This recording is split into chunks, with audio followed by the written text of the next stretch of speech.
Oi, queridos, tudo bem?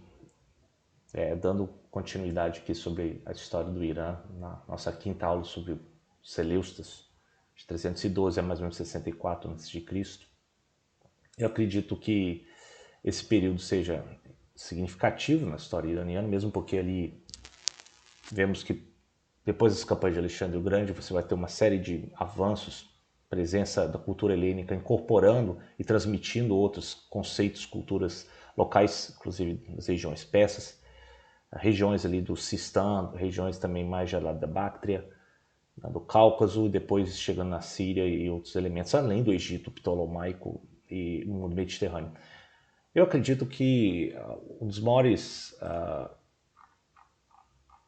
heranças que podemos considerar aí do período helênico é essa transmissão, esse corredor que vai vindo das ideias helênicas, inclusive a fundação de várias cidades, conceitos dos teatros, a questão da literatura das peças, como ele incorpora também outros elementos e vai transmitir isso a outras partes do Império Helenístico Seleucida, né? Eu acho que isso também é um ponto de reflexão, um ponto da transmissão, da adaptabilidade, não é apenas uma imposição, isso é um processo de trocas, de incorporações.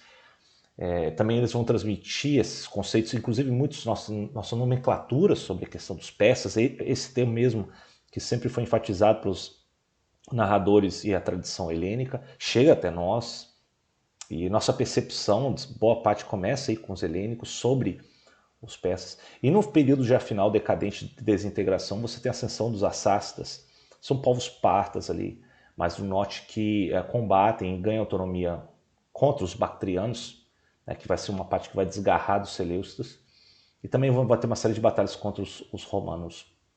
Isso vai ser tema na nossa próxima aula. Então eu acho que, em essência, eu acho que essa é a importância de a gente considerar sobre os Seleucidas hoje, né? O que vai vir depois aí das ofensivas espetaculares de Alexandre Magno, Alexandre Macedônia, sobre os persas.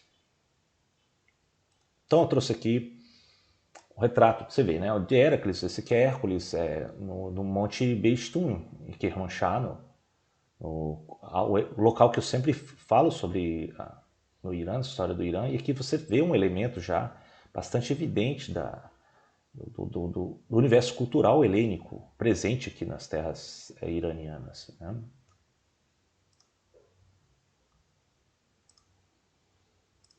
Bom, aqui tem um quadro aqui de Courtois, opa, e o quadro de Courtois eu acho que demonstra primeiro a Batalha de Gaugamela, que Alexandre Magno vence sobre Dario III, já um período de decadência da dinastia persa local aquemênida, e como isso vai começar a abrir uma série de possibilidades de integração, né, de uma ofensiva, uma presença militar administrativa e depois econômica dos macedônicos, dos helenos nas terras persas.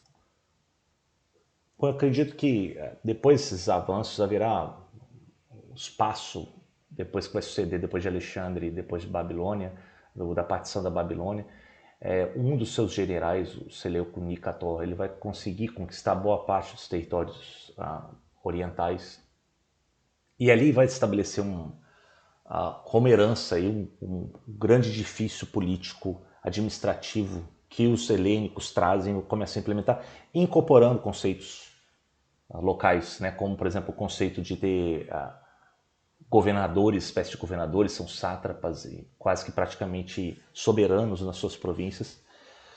E haverá um sistema também mais uniformizado de coleta de tributos e por assim vai nos domínios seleucidas. Eu acho interessante depois como é que esse corredor vai ligar os conceitos, como por exemplo, quando as campanhas dos Seleucidas chegam nas proximidades do rio Indo, eles encontram e negociam a paz com Chandragupta da dinastia Maurya dos indianos. Inclusive fundam cidades ali já bastante adentro, próximos do rio Indo, como Ancósia, entre outros, que vão marcar também a cultura helênica nessas regiões. E aqui temos o Seleuco, né? Seleuco I, Seleuco Nicator, quando ele passa a proceder a grande expansão, lidera a grande expansão e consolidação política aqui até um pouco mais escurecido aqui, do que depois que adveio depois do período pós-Aquemênida, quando os helenos começam a administrar essas outras partes. Eu acho que a ascensão de Seleuco significa, primeiro, uma supremacia sobre os outros concorrentes pós-Alexandre, né? Depois da partição da Babilônia por volta de 323, 312, desculpa, e que vai ser praticamente marcado o início do período seleucida, né?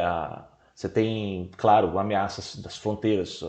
Você tinha Seleuco, que ele consegue estabelecer domínio na Macedônia, na Armênia, Capadócia, as terras persas, né? Os persas, os partas, os báctrias, os ogdianos, a Aracócia, quase já no extremo ali leste, né?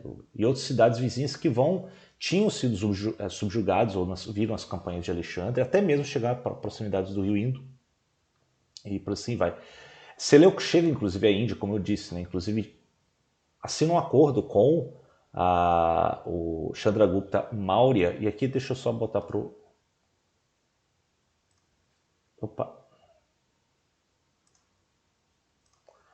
Ele chega, inclusive, a assinar, teve uma breve guerra com o Seleuco Maurya no 305 a 303. Aqui, claro, uma representação bastante dramática dos soldados helenos diante dos elefantes dos Mauryas indianos, né?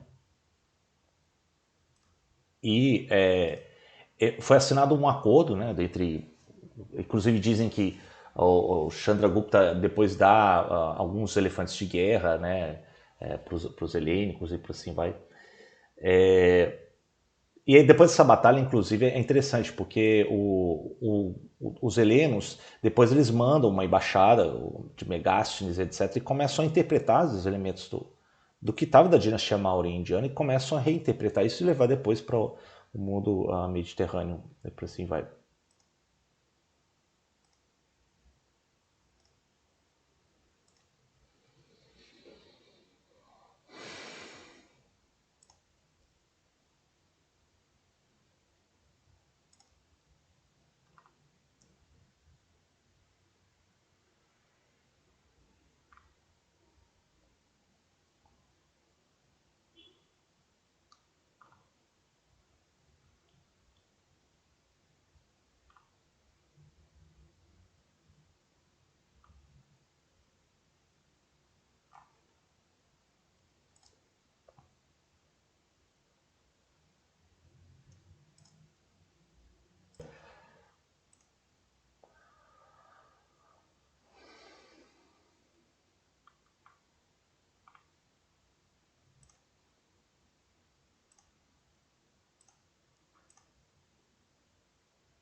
A gente tem aqui, desculpa, só... aqui já temos na época de Antíoco III, né? Antíoco III já foi quase que marcando uma renovação dos Seleucidas. E, na verdade, na época depois de Antíoco III, quando ele assumiu 223, ele vai ter uma série de guerras, chamadas Guerras Sírias, contra o Egito Ptolomaico. Ele vai ter inclusive uma grande, dramática evento depois da Batalha de Ráfia e Antíoco III, ele provavelmente é o maior governante seleucida depois do próprio Seleuco I. E ele é derrotado em Ráfia, né? Ele passa depois um tempo em Anabase, na parte mais oriental dos seus domínios, e ali ele começa então a investir contra os seus vassalos rebeldes, né? Os partas e os bactrianos, em que ele chega a dominar durante um determinado período. Então, as fronteiras orientais sobre Antíoco III volta novamente, pelo menos temporariamente, sob dominação seleucida nesse período. Mas quando o Antíoco III volta para o oeste, 205 a.C., depois que Ptolomeu IV morre, ele começa a entrar numa série de outros desastres, né? Antíoco III e Filipe IV da Macedônia, eles fazem um pacto para dividir as possessões ptolomaicas fora do Egito, né? Na chamada Quinta Guerra Síria, inclusive. Eles expulsam o Ptolomeu V da Síria, né? Isso vai levar a uma batalha de Pânion, em 198, que vai transferir praticamente todas as dominações dos ptolomaicos do Egito, da região mais oriente próximo, para os seleucidas. Então parece que nesse momento Antíoco parece que tinha restaurado praticamente toda a dominação das extensões seleucidas do passado. Mas isso não vai durar muito, né? Porque um do seu antigo aliado, Filipe, ele cai nas mãos dos romanos em 197 a.C., né? E aí Antíoco, ele percebeu uma oportunidade de expansão para os helenos, né? Ele foi estimulado, inclusive, viu oportunidade pelas as campanhas do general cartaginês, o Aníbal, né? Fez uma aliança aí da Etólia, invadiu a Grécia, mas essa decisão que vai praticamente levar à queda dele, né? Porque o Antíoco e suas tropas vão ser derrotados pelos romanos na Batalha de Termópilas e de Magnésia em 190 a.C. E isso vai fazer com que leve ao humilhante tratado assinado, o Tratado de Apameia de 188, em que Antíoco e os seleucidas já praticamente abandonam qualquer pretensão de dominar os territórios europeus, inclusive cedendo muito da Ásia Menor ao norte dos Tauros e do Pérgamo, além de indenização para os romanos. E Antíoco III ele morre em 187, né, uma expedição ao leste, onde ele tenta angariar mais recursos para fazer frente aos romanos. E quem sucede ele vai ser o Seleuco IV, né, o Seleuco Filopator, que ele vai tentar aí reverter os ganhos romanos, né, mas o Seleuco IV ele acaba sendo assassinado por um dos seus ministros, que vai ser o Heliodoro.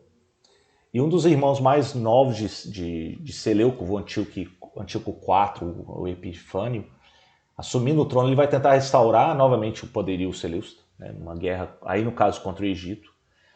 Mas isso vai depois ser revertido novamente numa campanha por um enviado romano, que vai ser o Caio Popílio Lenas, e por assim vai.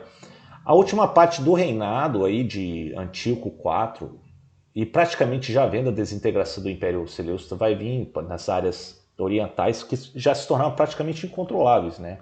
Os partos estavam novamente quase que dominando todas as terras persas.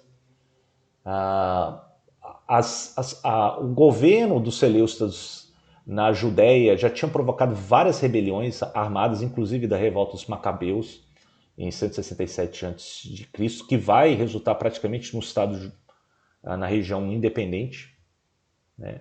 E além dos esforços contra os judeus e os partos serem completamente infrutíferos com o tempo, Antíoco depois vai chegar a morrer numa expedição contra os partas em 164 a.C. Então a gente tem aqui a imagem do auge na época de Antíoco IV, né? Veja que ele já tinha dominado aqui a parte da Trácia, a região aqui da Anatólia, da Armênia, dos partos, dos bactrianos, regiões aqui já na antiga Aracócia, Indo-Kush, da Síria, da Palestina, no litoral sul da Anatólia e por assim vai.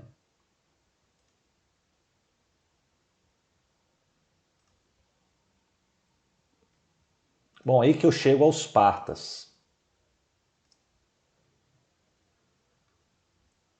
Os partas, na verdade, a gente deve considerar que, primeiro, ascende num período de instabilidade e queda dos seleucidas, né? Depois da morte do soberano seleucida, o Antíoco IV, o Império Seleucida praticamente entra num período de grave instabilidade. Guerras civis começa a se corroer a autoridade central.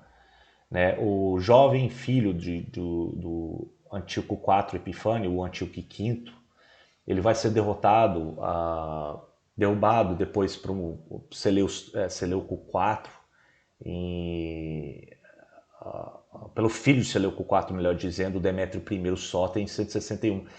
O Demétrio I ele tenta restaurar o poder seleucida, né, na Judéia, vai ser derrotado e depois cai do poder em 150 a.C. por Alexandre Balas, um impostor com apoio dos egípcios, alegando ser filho de Epifânio, né, o Antíoco IV.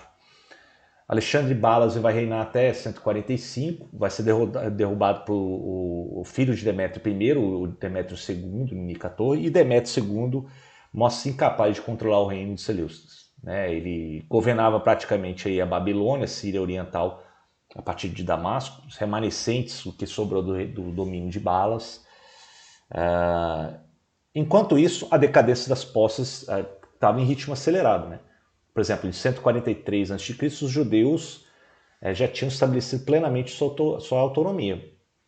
E sobre os partas também vai continuar sua expansão. Né? Em 139 a.C., Demétrio II vai ser derrotado em batalha pelos partas e vai ser capturado por eles. Todo o planalto iraniano vai ser controlado pelos partas a partir daí.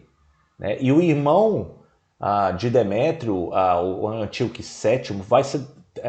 que até mesmo parece que restaura uma certa unidade dos Seleucidas, depois vai se mostrar completamente incapaz em batalha contra os partas. Inclusive ele chega a ser morto em batalha contra os partas em 129, como você está vendo em uma imagem aí, que vai resultar no colapso final dos Seleucidas a partir daí. E depois da morte de Antíoco VII, todo o governo seleucida vai entrar em colapso. Né? E por volta de 100 a.C., você tem o que era outra hora o magnífico Império Seleucida, vai começar a entrar num processo de desintegração já terminal. Eu acho que uma das coisas a considerar é que primeiro começa a ascender outros governantes, entre eles um dos genros de Mitrídates, Tigranes, tinha se instalado como rei da Armênia, e depois, a partir dali, ele começa a firmar um reino independente na Armênia. E a Armênia é interessante porque vai ser um jogo depois diplomático bastante delicado entre os partas e os romanos para estabelecer ou um estado tampão, ou um vassalo, ou uma fronteira entre eles depois aí no período do Império Romano e da dinastia Assácida dos partas. Agora qual é o legado que temos aí do período dos Seleucidas? Né? Na verdade, além da extensão formidável do que vai suceder depois da partição da Babilônia, a ascensão de Seleuco I, de seus sucessores, primeiro esse vasto corredor que vem desde a Macedônia da Trácia até aí a região de Bactria, Sogdiana, Aracócia. O estabelecimento de cidades como Alexandria Capissa e Alexandria Aracócia. Isso inclui também toda a estrutura urbana, a questão das ideias, da cultura helênica, das estruturas de anfiteatro. Isso tudo vai estabelecer um corredor leste-oeste, oeste-leste muito interessante. Né? O estabelecimento também na Seleucia, né? na Mesopotâmia, em Susa e também na região da terra dos Persas, vai fincar raízes e negociar, incorporar elementos locais, como por exemplo a adoção de festividades locais dos babilônios, como por exemplo o festival do Ano Novo babilônio, o Akidu, a incorporação da questão da divindade, dos mandatos, como também já estava presente, como os Seleucidas fizeram, outros ptolomaicos fizeram no Egito, também foi observado isso em regiões aí das terras iranianas. Né? Por assim vai. Eu acho que isso que é interessante. Né? Ao contrário do que eles fizeram contra os judeus, que foi muito mais problemático, que gerou aquela grande revolta dos macabeus, com os outros elementos, assim como os ptolomaicos fizeram no, no Egito, os Seleucidas incorporaram muitos elementos e trouxeram esses elementos depois para fundir a cultura helênica com a cultura persa, que eles chamam dos perses, né? E aí, com um elemento de desintegração, você tem aí já a entrada de outros povos vindos do norte, que são os partas, que também tem uma extrema adaptabilidade, né? Eles têm uma adaptabilidade que vão apresentar elementos locais de conservar os sistemas de governança, vão introduzir novos elementos militares, inclusive isso vai ter uma série de consequências no campo de batalha também contra os romanos e por assim vai. Eu queria terminar por aqui e aí próxima aula a gente vai ver sobre os partas, né? E eu acho que é isso que tem a dizer, considerar sobre o período dos Seleucidas. E aí eu vejo vocês então aí na nossa próxima aula sobre a dinastia Sácida ou dinastia dos Partas.